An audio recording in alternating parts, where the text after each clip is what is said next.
한국 근현대사를 성경적 세계관으로 알리고 전하는 대한역사문화원의 한국 근현대사 바로 알기 특강입니다. 건국의 걸림돌, 공산주의.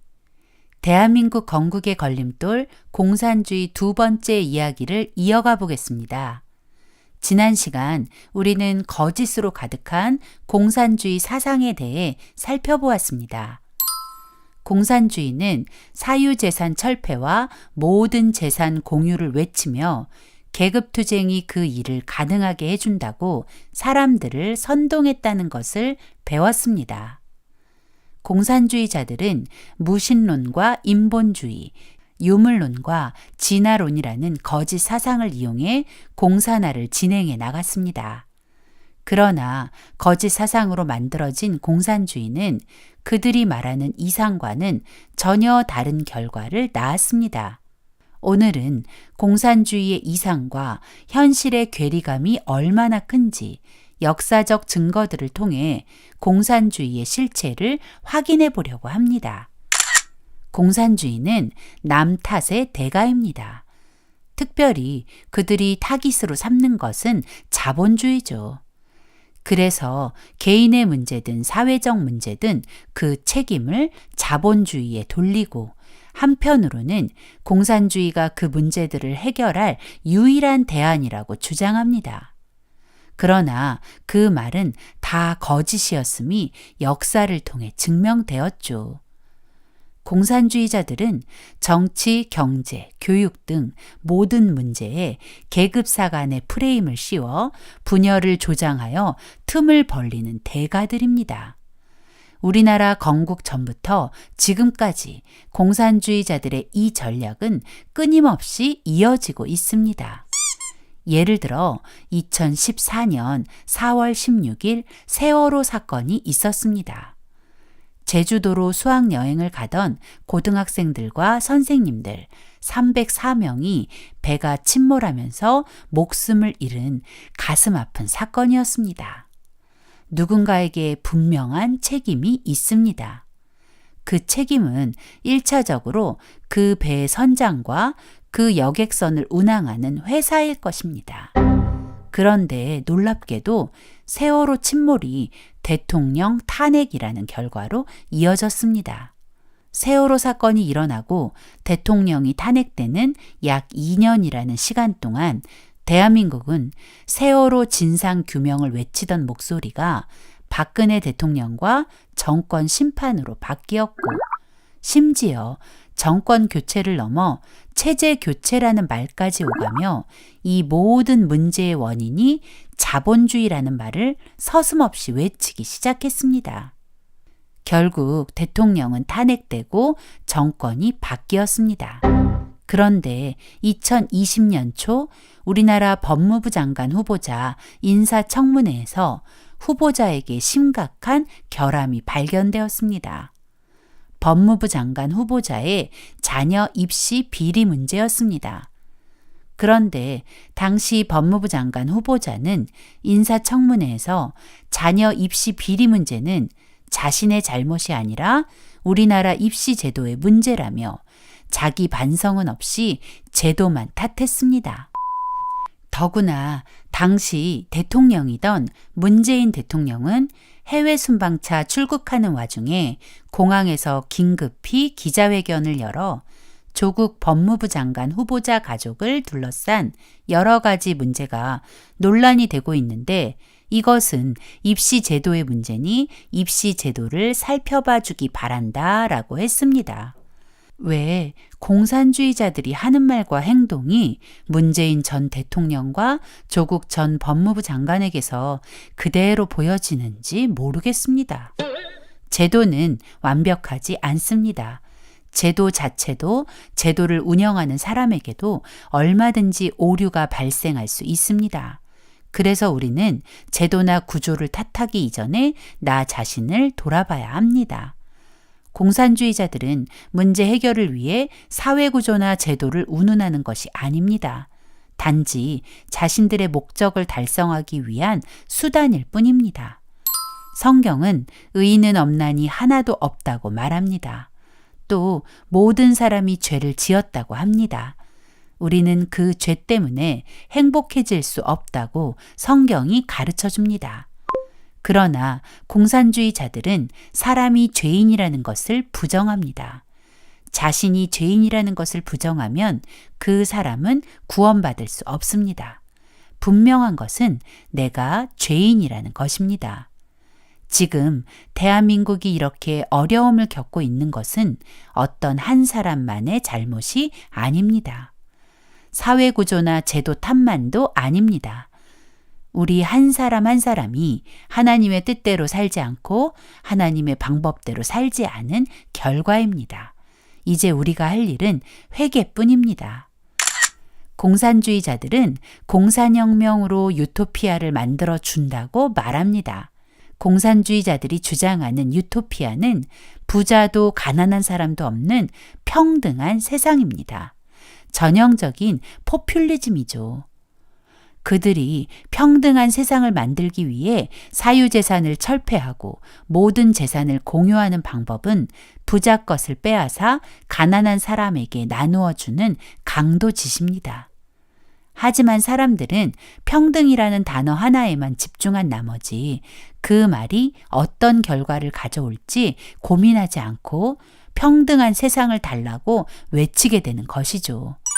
하지만 이승만 박사는 공산주의자들이 주장하는 평등이 가져올 결과가 얼마나 끔찍한 것인지 깨닫고 공산당의 당부당에 공산주의자들이 주장하는 포퓰리즘의 모순을 정확히 지적했습니다. 먼저 사유재산을 없애고 공유한다는 공산주의자들의 궤변에 모든 사람의 재산과 토지를 모아서 똑같이 나눈다고 결국은 게으른 사람이 점점 늘어날 것이고 결국 나라가 망하게 될 것이라고 했습니다. 맞습니다. 내가 아무리 일을 해도 일하지 않은 사람과 똑같은 취급을 받는다면 누가 힘들여 일하겠습니까? 그런 일이 반복되다 보면 결국 모두가 가난에 처하게 되는 것이죠. 또 공산주의자들은 자본가를 없애야 한다고 주장합니다. 이승만 박사는 자본가 타도를 외치는 공산주의는 결국 도태될 수밖에 없음을 말합니다. 자본가들을 다 없애버리면 누가 기술을 개발하고 좋은 물건을 생산할 수 있겠는가? 자본가를 없애면 나라는 경쟁력을 잃고 발전하지 못하고 후진국이 되는 것이다. 공산주의자들은 지식인도 없앤다고 했습니다. 공산주의자들은 고등교육을 받는 것이 부르주아의 전유물처럼 매도하면서 모두가 똑같은 교육만 받으면 된다고 했죠. 그러나 그것은 자기들이 잡은 권력을 유지하고 싶어 사람들을 바보로 만들려는 꼼수였습니다. 이승만 박사는 그들의 속내를 정확히 알고 있었기에 모든 사람의 하향 평준은 옳은 일이 아니라고 일침을 가했죠. 지나친 경쟁 구도에서 우리 아이들이 병들어 간다는 말로 평준화 교육을 주장하는 것은 결국 모두를 우매하게 만드는 어리석은 길임을 기억해야 합니다. 공산주의자들이 말하는 평등한 세상을 만들려다 망한 나라들이 많습니다. 아르헨티나, 베네수엘라, 그리고 그리스 같은 나라들입니다. 이 나라들은 부국이었으나 공산주의자들이 권력을 장악하면서 포퓰리즘을 시전하다가 국가 부도 사태를 맞이하게 된 것입니다. 사유재산 철폐와 재산 공유화를 하면 어떤 비참한 일이 벌어지는지를 잘 보여주는 사건이 바로 홀로모도르입니다. 홀로모도르란 우크라이나에서 일어난 끔찍한 아사 사건을 말합니다. 우크라이나는 러시아, 폴란드와 국경을 마주하고 국토의 중앙을 관통하는 큰 강이 흐르고 아래로는 흑해와 마주하는 풍요로운 곡창지대로 대대로 분홍이 많은 곳이었습니다. 그러나 공산주의 열풍에 휩쓸려 소련의 한 도시가 되어버린 우크라이나에는 반클라크, 즉 분홍 반대 시위가 일어나면서 농민들은 농지를 빼앗겼고 저장해둔 곡식마저 소련군에게 몰수당했습니다. 공산화된 우크라이나에서는 아무리 열심히 일해도 개인의 사유재산이란 존재하지 않았습니다. 사람들은 이제 더 이상 열심히 일을 해야 할 그 어떤 이유도 찾지 못했죠. 결국 사람들은 일하는 것을 포기하기 시작했고 기근까지 우크라이나를 덮치면서 우크라이나 곳곳에는 배고픔에 굶주리다가 말라 죽은 뼈만 앙상한 시체들이 쌓여가기 시작했습니다. 너무 배가 고파 죽은 사람의 시체를 뜯어먹는 일도 벌어지게 되었습니다. 1932년부터 1933년까지 만 1년 동안 우크라이나에서는 약 800만 명에서 1100만 명이라는 사람이 굶어 죽는 끔찍한 일이 벌어진 것입니다. 이 비참한 참사의 원인은 사유재산을 없애고 모든 재산을 공유화한 공산주의 때문입니다.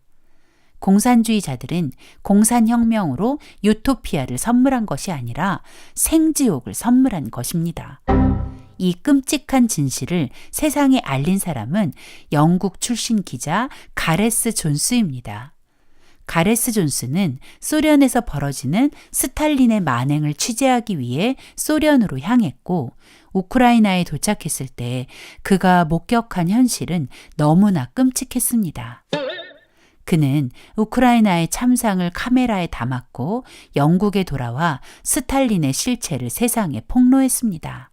그러나 1932년 풀리처상을 받은 영국 출신 기자 월터 듀란티가 가레스 존스의 기사를 가짜 뉴스로 몰아붙였고 가레스 존스는 가짜 뉴스를 유포한 기자가 되어버렸습니다. 풀리처상 수상자였던 월터 듀란티의 말이 더 설득력 있게 들렸을 것입니다. 하지만 듀란티는 스탈린에게 매수된 쓰레기 기자에 불과했습니다. 소련이 붕괴되고 우크라이나가 독립하면서 가레스 존스가 전한 홀로모도르가 진실이었다는 것이 밝혀졌지만 이미 가레스 존스는 세상을 떠난 후였습니다. 성경은 분명히 말합니다. 악인을 의롭다 하며 의인을 악하다 하는 이 두 자는 다 여호와의 미워하심을 입느니라. 우리가 진실을 외면하고 말하지 않는 것도 듀란티와 같은 행동이 아닐까요? 공산주의자들이 외치는 평등은 결코 사람들을 자유롭게 하지 못합니다. 오히려 고통만 주는 무서운 함정일 뿐입니다. 공산주의자들은 자신의 목적을 위해서라면 무엇을 해도 된다고 생각합니다. 공산주의 혁명을 위해서는 무엇을 해도 선한 것이라 주장하며 학살도 거짓말도 필요하면 얼마든 할 수 있다고 가르칩니다. 그들은 유물론에 물들어 있으니 양심의 가책을 느끼지 않습니다. 소련의 정치범 수용소를 굴락이라고 부릅니다. 얼마나 끔찍했는지 사람들은 굴락을 죽음의 공장이라 불렀습니다. 히틀러가 유대인을 학살한 끔찍한 독일의 아우슈비츠보다 더 많은 사람을 더구나 동족을 잔인하게 학살한 곳이 바로 굴락입니다. 소련은 공산화 과정에서 약 2,700만 명의 기독교인을 학살했고 그 외 4,500만 명을 포함하여 약 7천만 명을 학살했습니다.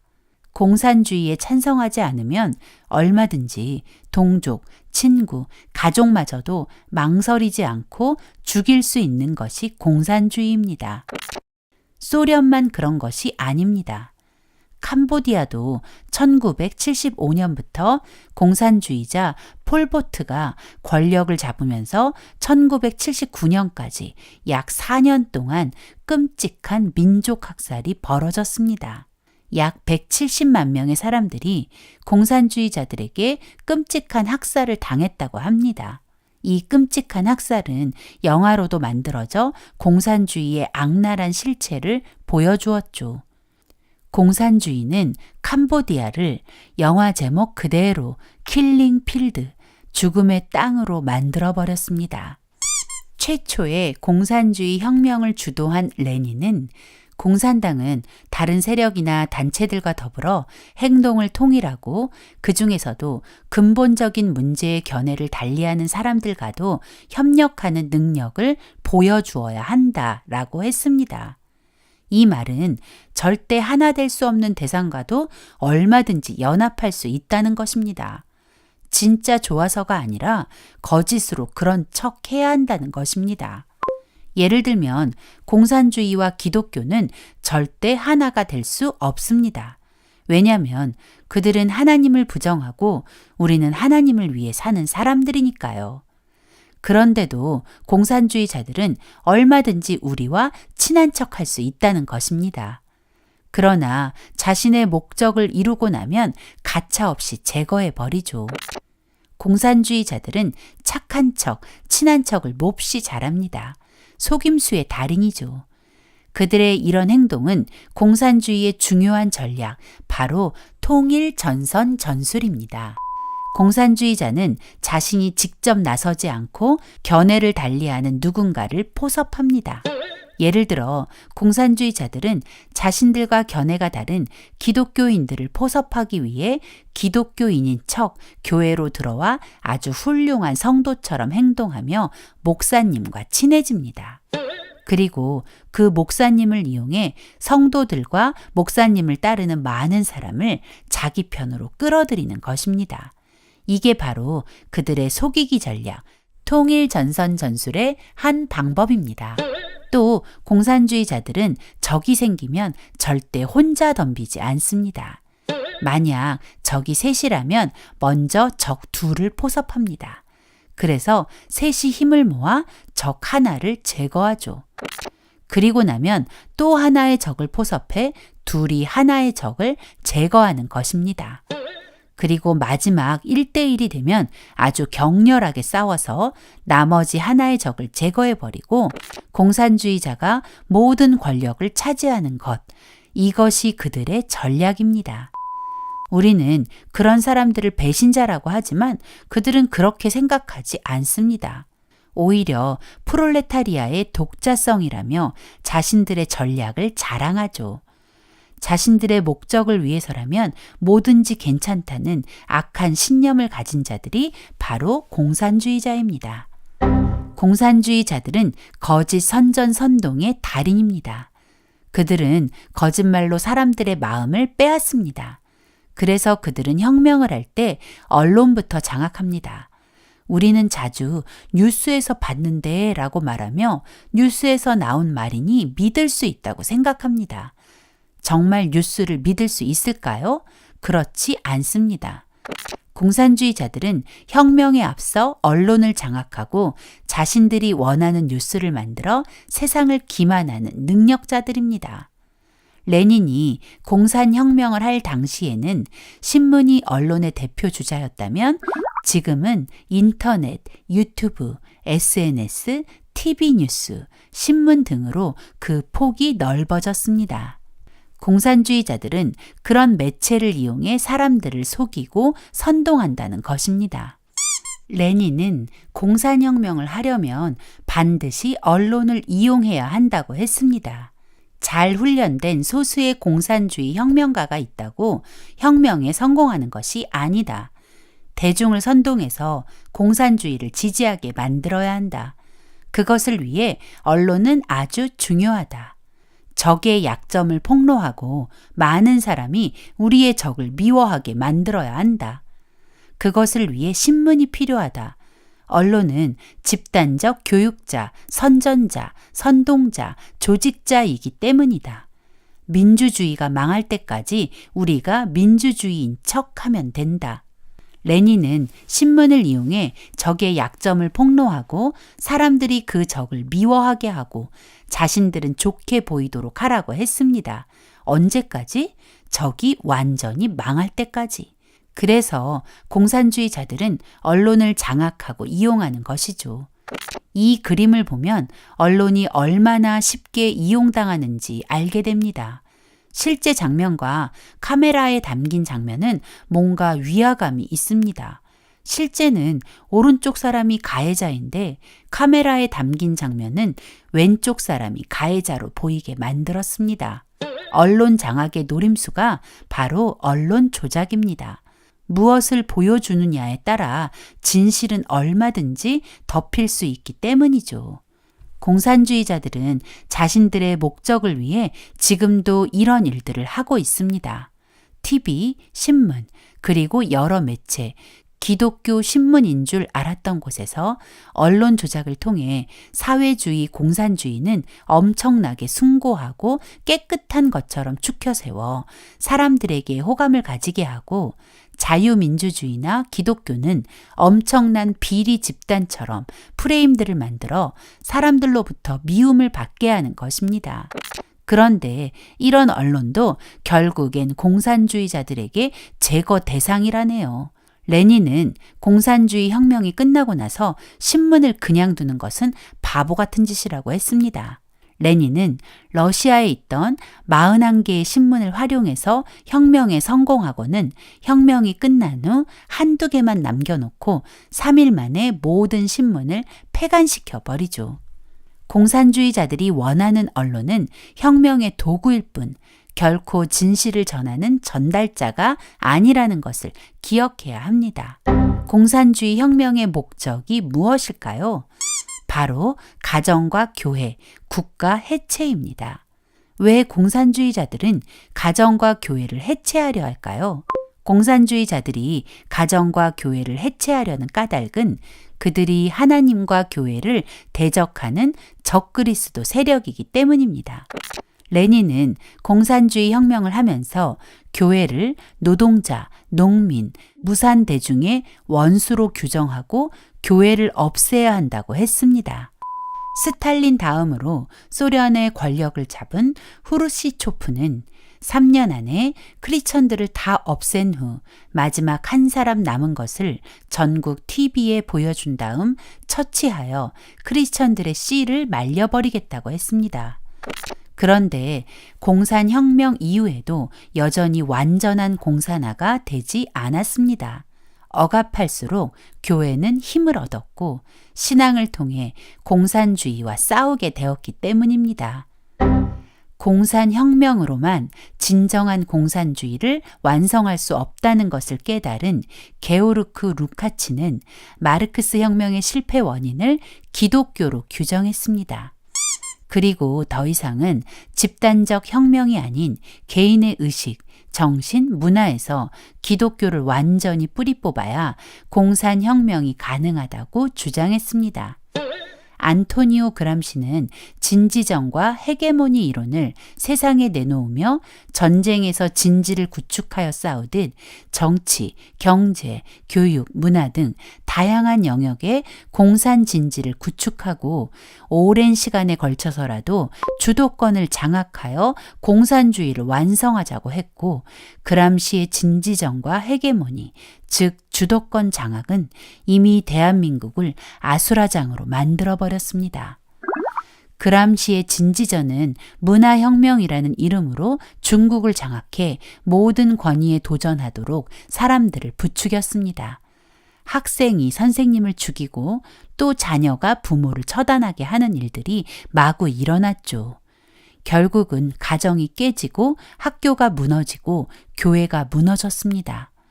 중국에서 이런 혁명이 성공하고 난 후 유럽에도 그 혁명의 바람이 불기 시작했습니다. 1968년 유럽에는 모든 금지하는 것을 금지하라. 불가능한 것을 요구해 구속 없는 삶을 즐겨라 라고 외치며 공산주의자들의 새로운 전략이 시작되었습니다. 유럽과 미국은 성경적 세계관이 그들의 역사와 문화에 녹아 있습니다. 그런 유럽과 미국에 하나님 말씀을 지키려니 너무 힘들지 않아? 하나님 말씀대로 살려니까 자유가 없는 거야. 그러니까 이제 자유롭게 살아. 하나님은 없어. 라는 사단의 속삭임이 퍼져가기 시작한 것입니다. 그들이 말하는 금지하는 모든 것을 부정하라는 것의 가장 중심에는 하나님을 부정하라는 교묘한 속삭임이 숨어 있었습니다. 사람들이 하나님을 떠나면 가정도, 교회도, 나라도 무너지게 되기 때문이죠. 공산주의자들은 교회와 가정을 파괴하기 위해서 성혁명을 주장하고 동성애를 사랑으로 둔갑시키고 여성들의 자유를 운운하며 페미니즘을 등장시켜 가정과 교회를 해체하려는 아주 무서운 시도들을 끊임없이 이어가고 있습니다. 이승만 박사는 공산주의자들의 기독교 말살 계획을 강력히 비판했습니다. 그 이유는 기독교가 우리에게 자유와 평등을 전해준 하나님의 선물이기 때문입니다. 이승만 박사는 교회가 없어지면 세상이 악해진다는 것을 잘 알고 있었습니다. 우리가 사는 목적은 하나님을 영화롭게 하는 것과 하나님을 즐거워하는 것입니다. 그러나 공산주의자들의 목적은 계급투쟁으로 권력을 가지는 것입니다. 성경은 우리에게 분명히 말합니다. 아, 너희들에게 재앙이 있을 것이다. 나쁜 것을 좋다고 하고 좋은 것을 나쁘다고 하는 사람들아, 어둠을 빛이라고 하고 빛을 어두움이라고 하는 사람들아, 쓴 것을 달다고 하고 단 것을 쓰다고 하는 사람들아, 아, 너희에게 재앙이 있을 것이다. 스스로 똑똑한 사람이라고 보고 스스로 많이 안다고 여기는 사람들아, 우리는 성경의 경고를 기억해야 합니다. 똑똑한 척하며 공산주의를 용인하면 결국 우리는 완전한 멸망으로 가게 될 것입니다. 2차 세계대전 이후 한반도 주변 지도입니다. 많은 나라들이 소련에 의해 붉게 물들어 버렸죠. 그런데 우리가 사는 대한민국은 그 붉게 물든 나라들 속에서 자유를 지켜냈습니다. 대한민국 건국 과정에서 우리나라는 공산화가 될 수 있는 충분한 조건들이 있었지만 공산주의의 실체를 정확히 알고 끝까지 맞서 싸웠던 이승만 박사가 있었기 때문에 오늘 우리가 이 자유를 누리고 있는 것입니다. 사람의 수가 많다고 승리하는 것이 아닙니다. 한 사람이라도 깨어 있다면 승리할 수 있습니다. 위기 때마다 하나님을 의지하고 넓은 길이 아닌 하나님이 원하시는 길로 걸어간 이승만 박사처럼 우리가 위기에서 대한민국을 건져낼 한 사람이 되시길 바랍니다.